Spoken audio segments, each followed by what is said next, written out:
welcome to Crime and Court. My name is Heather, and this is another update in the Delphi case. We are talking about Indiana versus Richard Allen in the case of Abby Williams, and Liberty German. I always get the Abby Williams, Liberty German. Those poor girls who lost their lives in 2017 on February 13th. They disappeared on the 14th. They were found.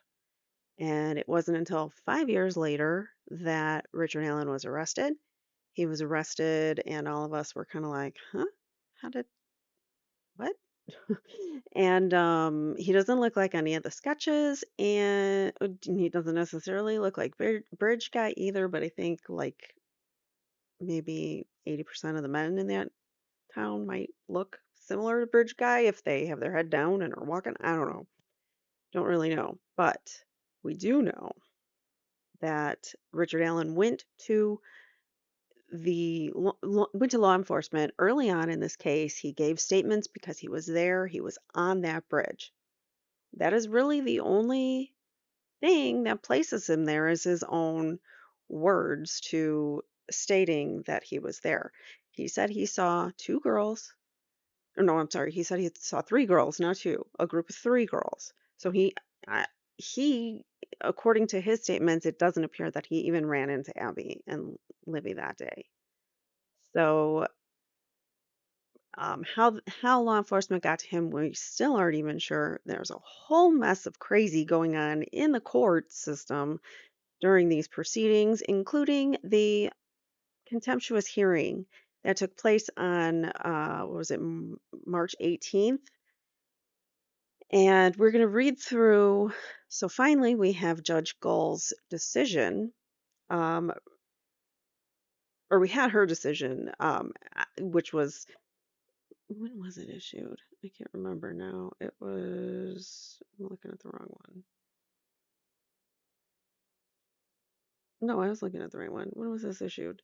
Oh, April 30th. So she sent out this particular mem or order ruling after the contemptuous hearing, basically giving her opinion as to how Brad, Brad Rosie and Andrew Baldwin were um, ho- carrying themselves, how their demeanor was, and everything. Their all of their procedures and all of that are basically come into question by Judge Gull because she says that they're sloppy, negligent, and incompetent. She comes out right at the start saying, and this is all important because we're going to get to the motion to, or her response to taking some of these words out of her ruling.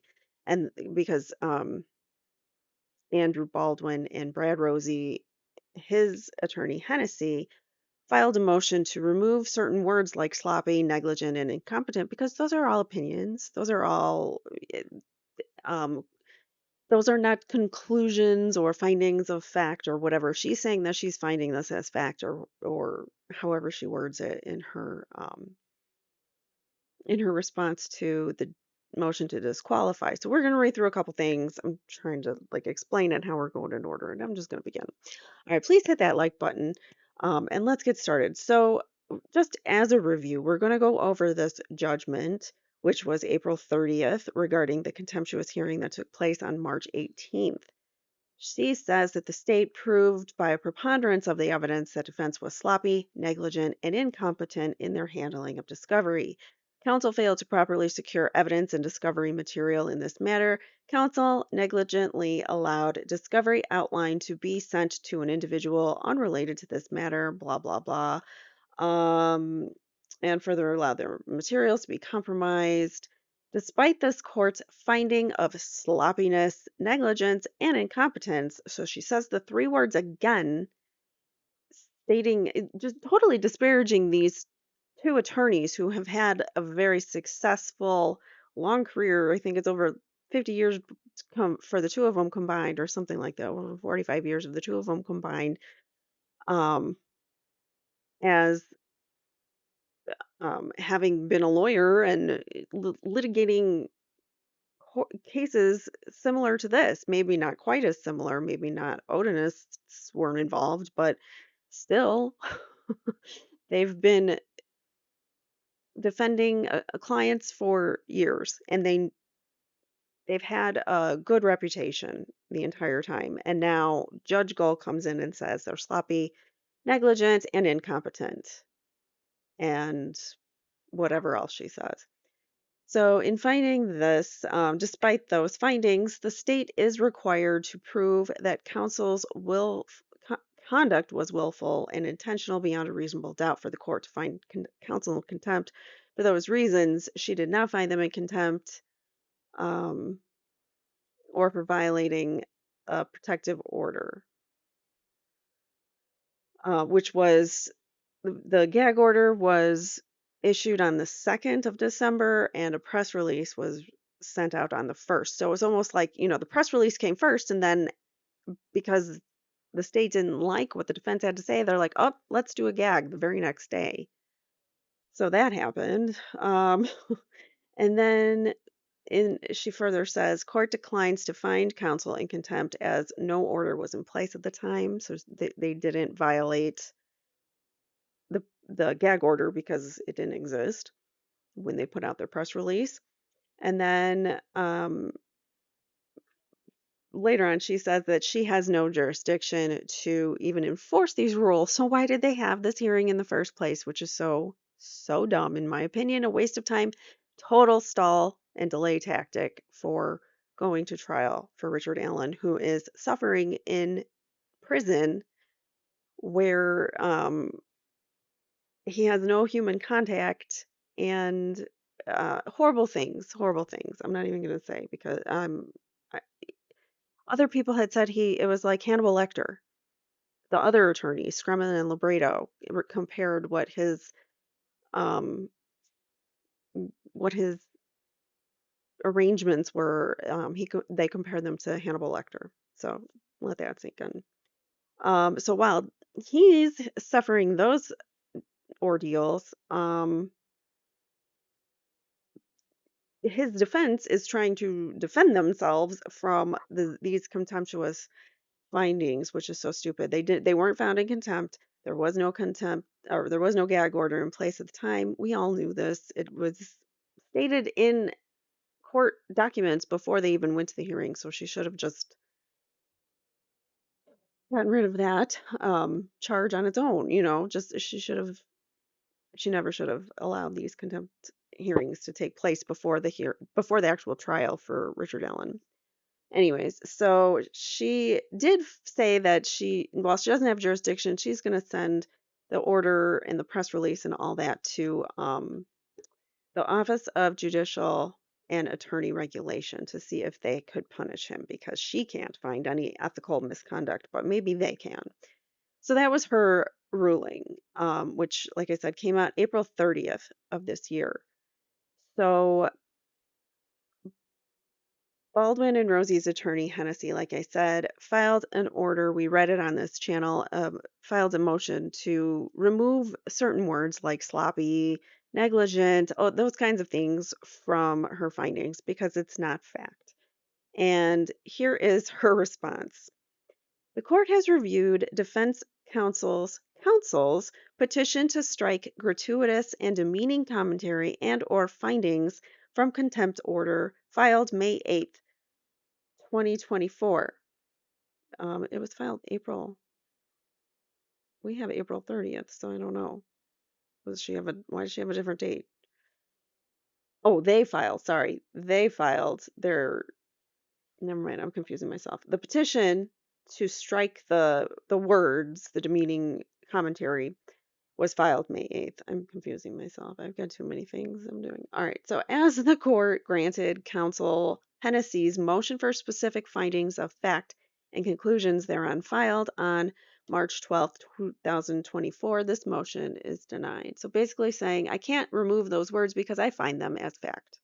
I find it to be a fact that Baldwin and Rosie are sloppy, negligent, and incompetent. How is that not bias? So, anyways, let's move on to. I mean, seriously, guys, I just can't with her anymore.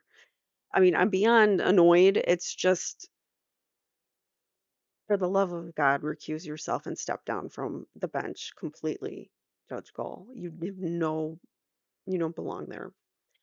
All right, so this next document was just filed yesterday, and it's an order or a judgment of the court for the second motion to DQ. So that's what we're all here. We're all waiting for this. So here we are. The court has reviewed the defense's second verified motion to disqualify judge and request for findings of fact and conclusions of law. Upon denial of this request, if this court denies this request, filed May 17th, 2024. As Trial Rule 52 is not applicable in criminal cases, the defendant's request of findings of fact and conclusions of law is denied. So she's not even going to give you conclusions of law or findings of fact, why she found what she found to be fact and applying those laws. She's not going to give you any of that, even though that's what judges are supposed to do in their findings. But whatever. Then immediately she cites Neely versus State and Davis versus State. The court, however, will address each of defendant's allegations in this order. Defendant claims the court directed the Carroll County Sheriff to ignore a subpoena. The court directed an email to counsel on June 14, 2023, regarding the witness refusing to cooperate with the service of the subpoena and demonstrating a willingness to fight the deputy attempting service. The court requested a report of the witness's refusal to cooperate and be transported for the scheduled hearing and forwarded that report to counsel when it was received. The decision by the by the deputy. Hold on one second. Um, I don't know. Something's going on. Um, sorry, I got a text. The decision by the deputy to leave without the witness was his and was not directed by the court. This is baloney, and we also have, I think it's Liggett, that I'm getting them all confused, but I believe it's Liggett, who testified. One of them testified. One of the agents of law enforcement testified that they were ordered by the court to just leave him in his cell. I know we read through it. I think it was in one of the hearings, or it might have even been the May 18th hearing, or March 18th hearing, because I know we read that or heard that somewhere, that one of the law enforcement officers said that they were told by the court to just leave him there. So this was a witness, that, like a jailhouse informant, who was going to speak to the bad treatment that Richard Allen was getting in his cell. This was a subpoena that Brad and Andy, I can just his attorneys, his defense counsel. I just feel like I'm saying the wrong name. So his defense counsel had subpoenaed this individual, Baston, I think was his name, and he was supposed to speak to all the maltreatment that Richard Allen was receiving by the guards and what he saw. However, he had been threatened not to go to testify at this hearing.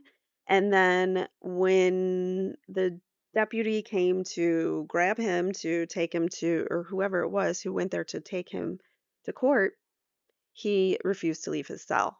And then I believe he called the judge, informed the judge, and the judge said, just leave him there then. Because they didn't want him to testify. Yeah. I mean, let that sink in. The lengths that, the power that a judge can have, especially a biased judge. Look at what she's doing in this case and how she has greatly affected it. It was supposed to go to trial 2 times by now. The families of the victims are not receiving justice by Judge Gull doing all these crazy, wild shenanigans. It's just not. Their families are suffering longer and waiting longer for answers. And the more time that passes that we go to trial, the less likely it is to ever find out what actually happened because people will not talk or be gone or forget, and we won't know. And it's a travesty of the judicial system that Gull she's making a mockery out of it. So, but she's saying here it was the deputy's decision to leave him there. So that's refutable. All right, so the defendant claims that the court engaged in ex parte communication with the Carroll County Sheriff regarding defendant's housing, transportation, and safety during jury selection and trial, May 13th through 31st, 2024. These communications were administrative in nature and did not address any substantive issues. The communications were directed to where the defendant would be housed during the trial and who would be conducting transportation. The court did notify counsel where defendant would be housed during the trial, as he is still under the safekeeping order. In an email, but did not inform counsel of the communication as nothing substantively was discussed. The court has set the defendant's motion to vacate safekeeping order for hearing, but was required to cancel the hearing upon the filing of this pending second verified motion to disqualify. So she's like, I was doing my job, but because you're trying to disqualify me again and I got to deal with this, well, sorry, judge, you need to go. And that's why they're doing this. It's absolutely why they're doing this. Counsel claim the court invited the state to limit defendant's Sixth Amendment right to present a defense. The court has always required counsel in all criminal cases to follow the law relating to third-party perpetrators. Her email that she sent, we read it, one of her emails that she sent to both defense and the prosecution. She sent an email just prior to trial starting that she knows she's fully aware of the rules for using a third party perpetrator defense and whatever. So it was basically like a threat, like, you're not getting away with that in my court. Basically cutting them off at the legs, saying, you have no defense now. So deal with it. Your guy's going to jail. You have nothing. That's basically what she's doing. But but in here she's saying, "Oh, but well, I couldn't do my job because you're trying to disqualify me." The nerve of her when they've been trying to get a trial and she just keeps doing these kinds of weird shenanigans to take up more time. Counsel claim the court has disparaged them, you absolutely have, and ruled on defense pleadings without hearings. Yes, you have. You don't have to have a hearing for everything, but my God, everything, every friggin' pleading, every motion that the defense put in, denied without hearing. We're just like, it's become comical. The court's comments about counsel's performance were documented in the court's order of April 30th, 2024. So that's what we just read was in the beginning we read the contemptuous hearing where she calls him sloppy, negligent, blah, blah, blah. So the court's comments about counsel's performance were documented there regarding their handling of discovery materials. If pleadings on their face are not supported by the law or admissible evidence, judicial economy does not require a hearing. And she's right. You don't have to have a hearing for everything, but there's been more than enough credible evidence or examples set forth by the defense to warrant the hearings that they've been asking for. And she just denies them. She denies the pleading outright without a hearing. And all they're asking for is to be heard on the matter. And she just says no. Next, allegations the court has treated the prosecution more favorably than the defense are unsupported by any admissible evidence provided by the defense at the March 18th, 2024 hearing. And that's because she didn't let them present anything. Anytime they would get anything close to trying to find out, if there was bias or if the court was involved in kind of nefarious activities, if anything led to that kind of topic or they thought, Nick would object and she wouldn't let them get into it. So she limited them immensely in what they could cover about the bias in that case. And it's ridiculous that they have to argue bias in front of the judge that is biased, and that the judge that is biased is the one who rules on their disqualification as well. So make it all make sense. I just don't understand. Indiana, you need a better system to getting judges off cases because this is ridiculous. So the court was notified. Did I read that? Yeah. The court was notified on May 20th, 2024, of an inquiry by the Indiana State Police to the court reporter via email on May 9th, 2024, regarding ex parte communication received by the court from Gary Baudette, which was previously provided to all counsel.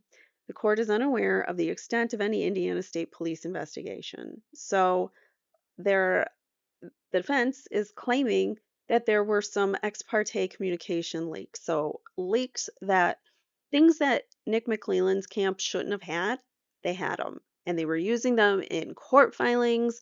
They're leaking certain things to this Gary Baudette, who is, I guess he's a YouTuber, I think, or a podcaster. I'm not really sure.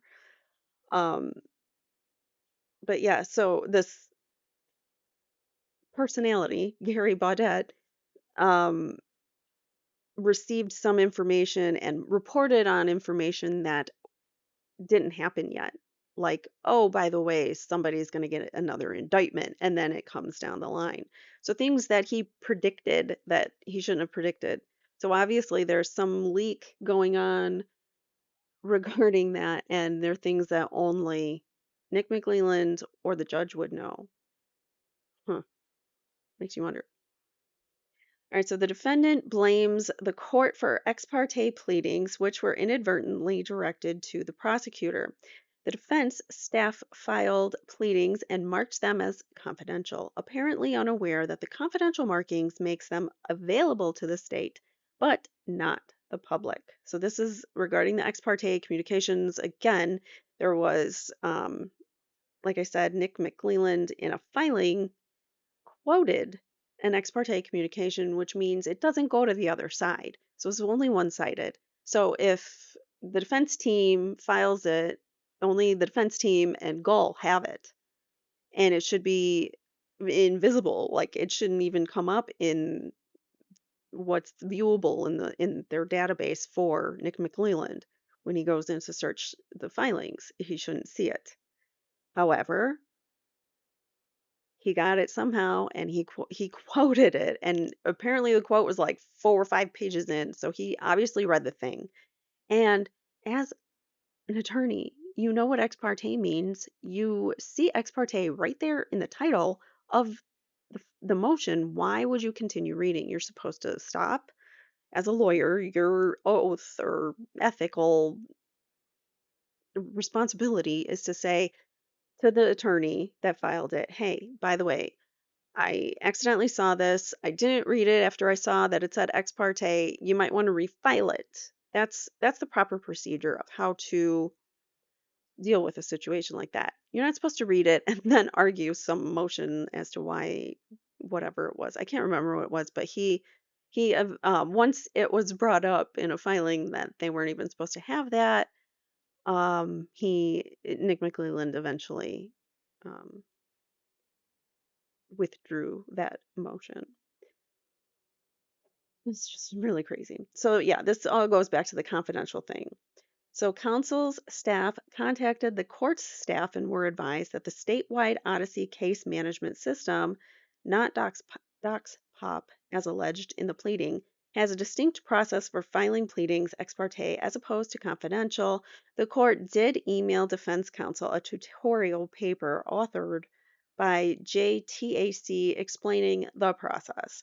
So she's turning around and saying, oh, it was because his defense attorneys did not file it correctly. So you didn't do it right. I sent you a tutorial. Now you should know there's no excuse.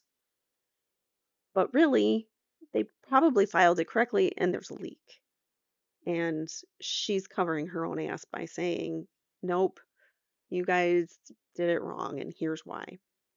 Since that communication, defense counsel have had no issues with their staff properly filing ex parte pleadings. Well, that's because they were already filing it properly, but it took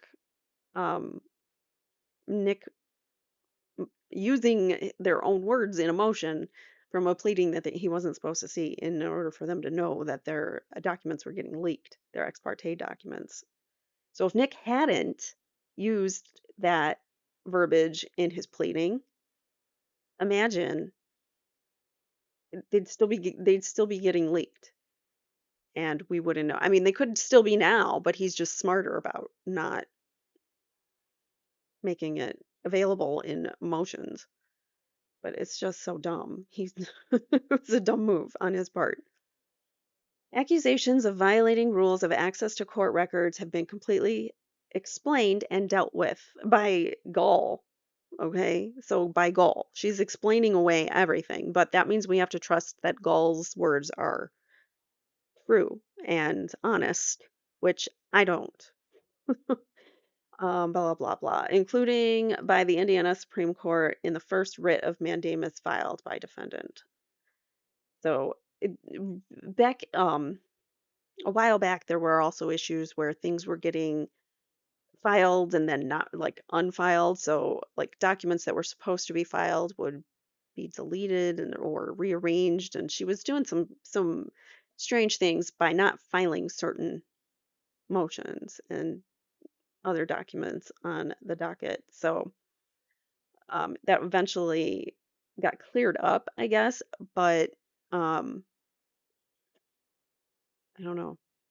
Supposedly, she cleared that up, but still, it goes to show that she was, hiding some of the defense's pleadings and only putting out some of the state's theory.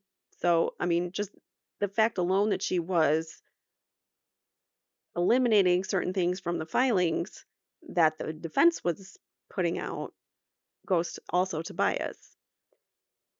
Next, counsel claim their motions are treated differently than those motions filed by the state that obviously are. The court has set hearings on pending motions, which have now been continued due to the filing of this motion to disqualify. Bull. You don't even schedule anything until, yeah, she picks and chooses what things she wants to schedule, and most of the time it's state requested hearings. And every other time it's denied without hearing for the defense.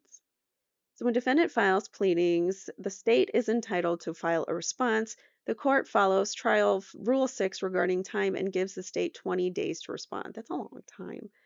Defendant is also given 20 days to reply to the state's responses. Once the issues are closed, if a hearing is required, one will be set. They have been telling you in their pleadings the reasons why they need hearings, and you're just flat out ignoring them or not reading them at all because Gull admitted in open court on the record that she hadn't read through the Franks memo after it was filed, like way back when it was filed. She admitted she hadn't read it. I doubt if she's ever read it now. They have now put 4 Franks motions in front of her, and still she has not filed a Franks hearing. So what does that tell you about bias? Okay, defense asserts that the court ignored his request to set aside 2 weeks. Did I read that yet? Yeah, okay, good. All right, so the defense asserts that the court ignored his request to set aside 2 weeks for the defense case while refusing to set time limits on the prosecution. And the defendant would be correct in that assertion because that's exactly what she did.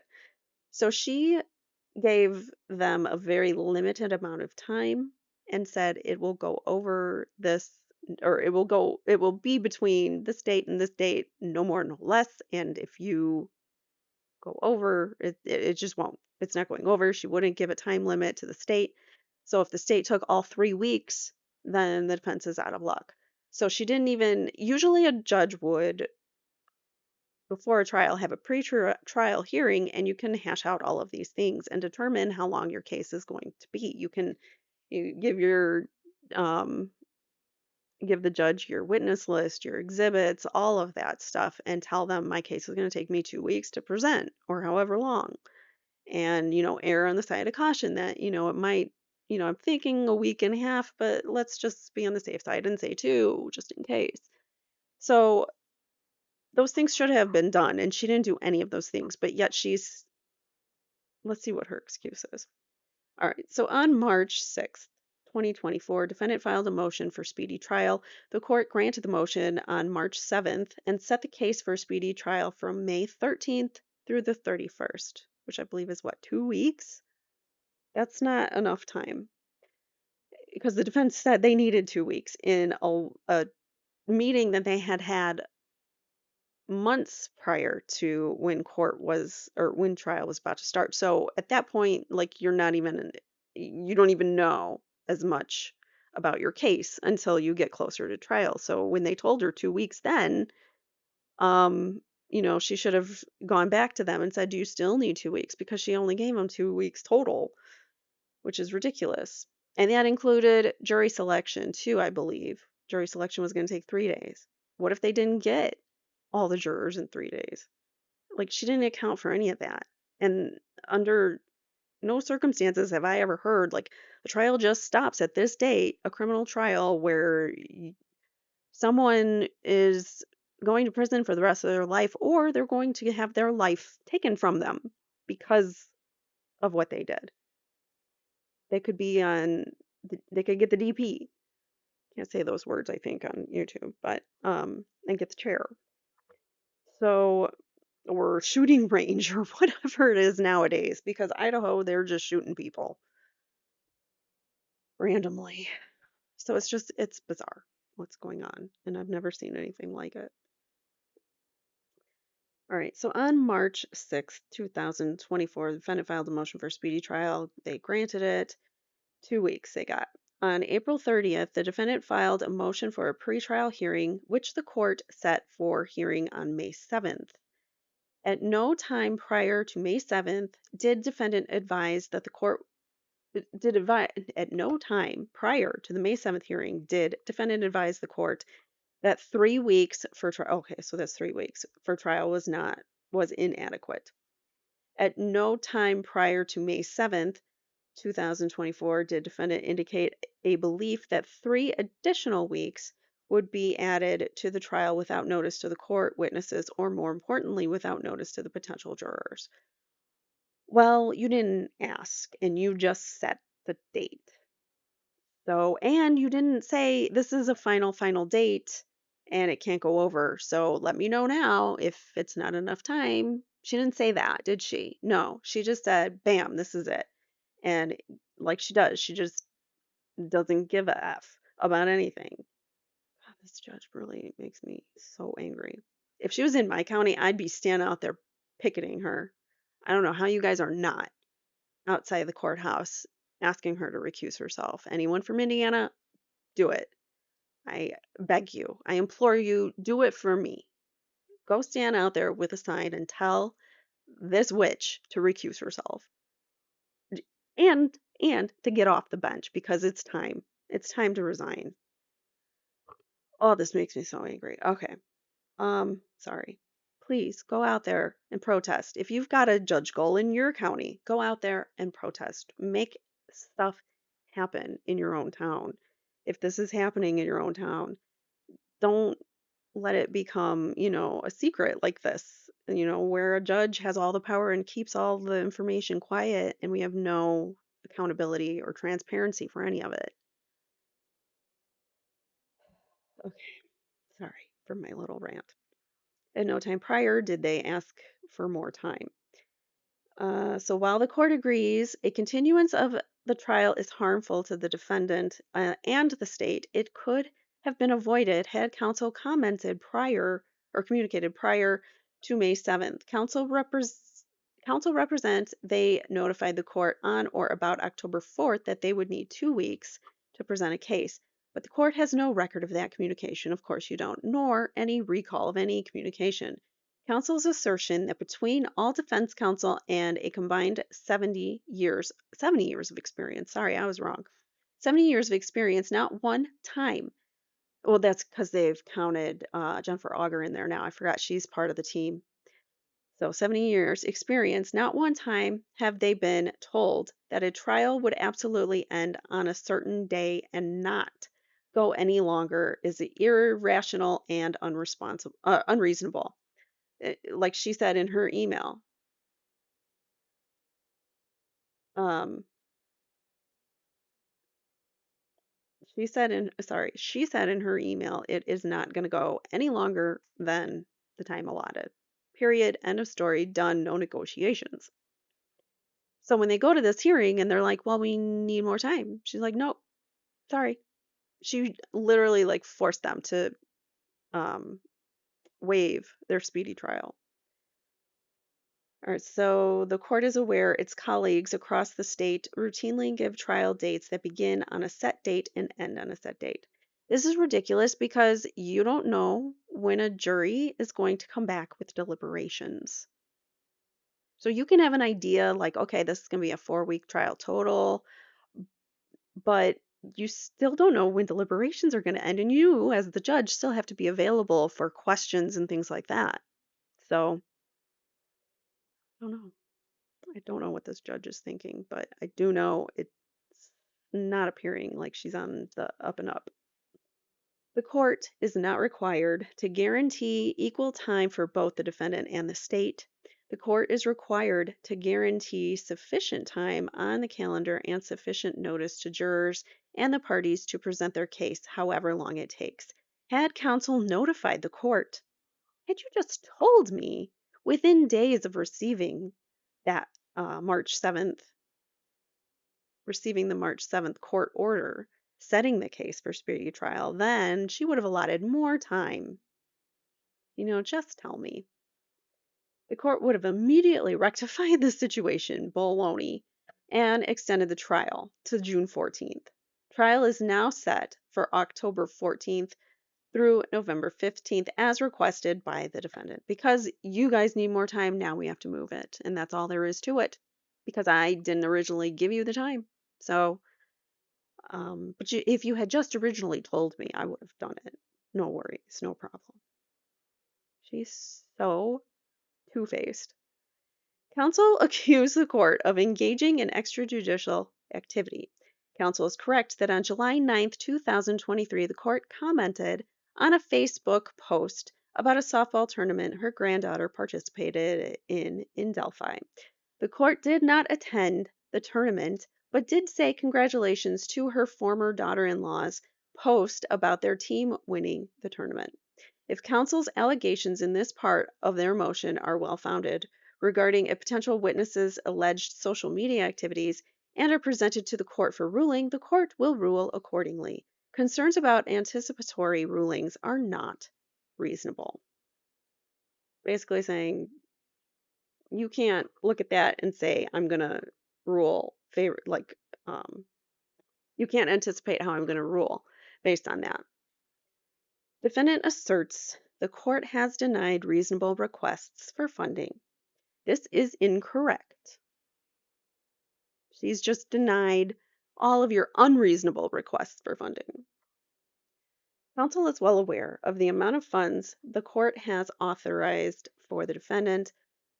The court has requested the defendant to submit proper invoices and bills for Carroll County taxpayer funding. Invoices which have been submitted without appropriate documentation have been returned.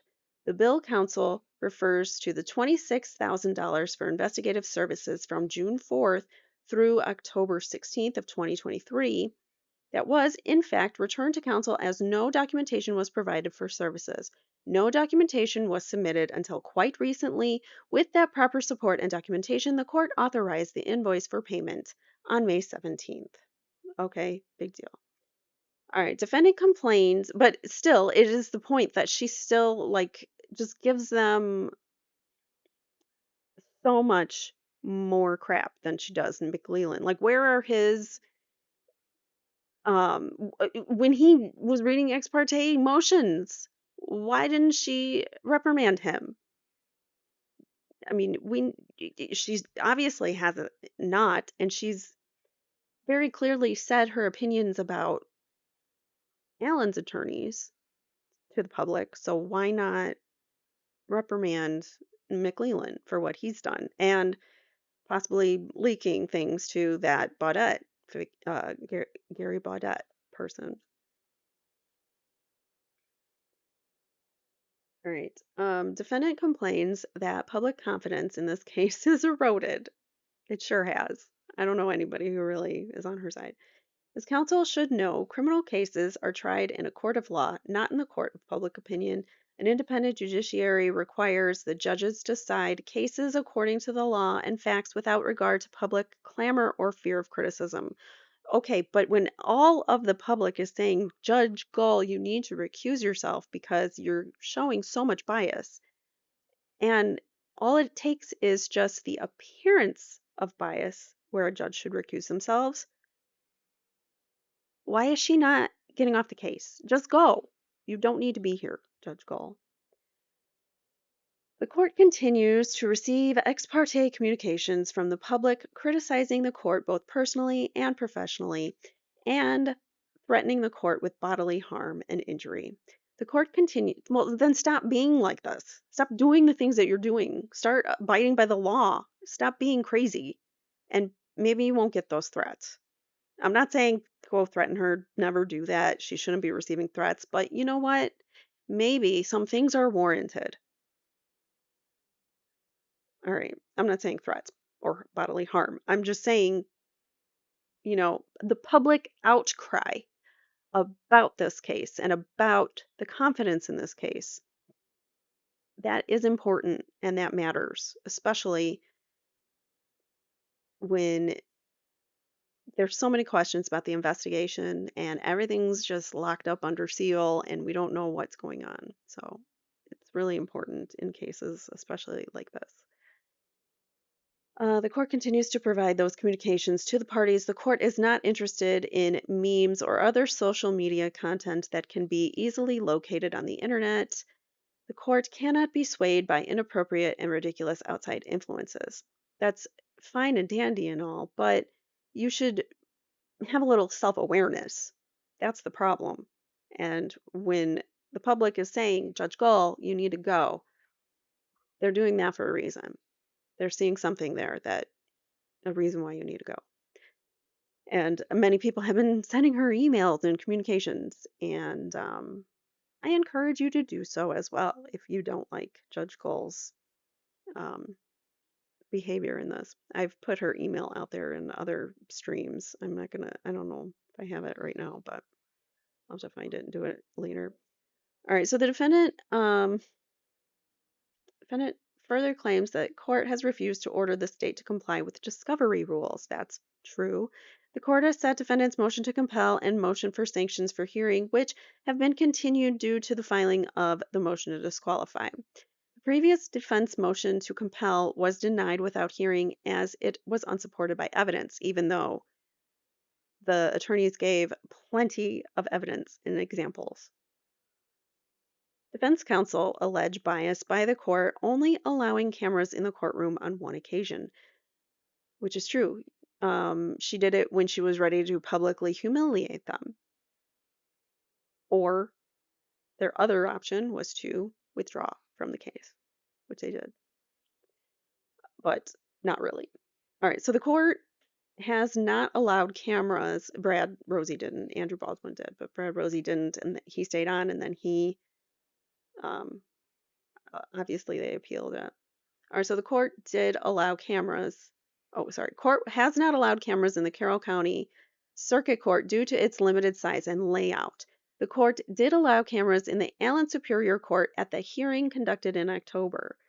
The hearing was not conducted, and the media outlet providing pool coverage did not comply with the court's directives regarding coverage and broadcasting of the proceedings. The court lost confidence in the ability of the media to cover hearings appropriately. Give me a break. The court has issued adverse rulings against the defendant as well as against the state of Indiana.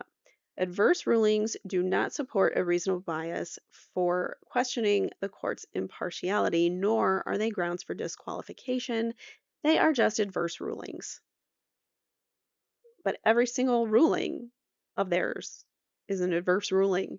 And most of the time, there's something like snooty back or some kind of, denied without hearing, whatever. It's like she's just completely ignoring them. Yeah, you're the appointed counsel on this case, but I'm just going to ignore all your filings and pleadings and just push you off as much as possible. What? How does this get justice? I don't understand. All right, so the defendant's second verified motion to disqualify judge and request for findings of fact and conclusions of law upon denial of this request, if the court denies this request, is denied. So there you have it. It's dated May 31st, but I didn't get a copy of it until yesterday. So down here it says June 23rd, 24. Why is that a future date, guys? You see that, right? 6/23/24. It's June 4th as I record this. So I don't know. Anyways, that is her response. Pretty much like you guys would expect. I guess the next I think there's a couple of options that they can do.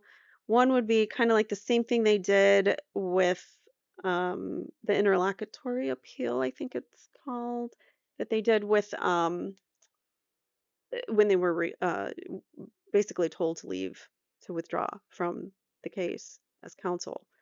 So when they appealed that and went to Scoyne, which is like their Indiana Superior Court, um, they were obviously reinstated, but Judge Gull was not removed. They did ask for her to be removed. For whatever reason, the Supreme Court didn't do it. They didn't even really argue it. So I guess it wasn't the most important thing that needed to be argued at the time because they just really needed to get back on the case.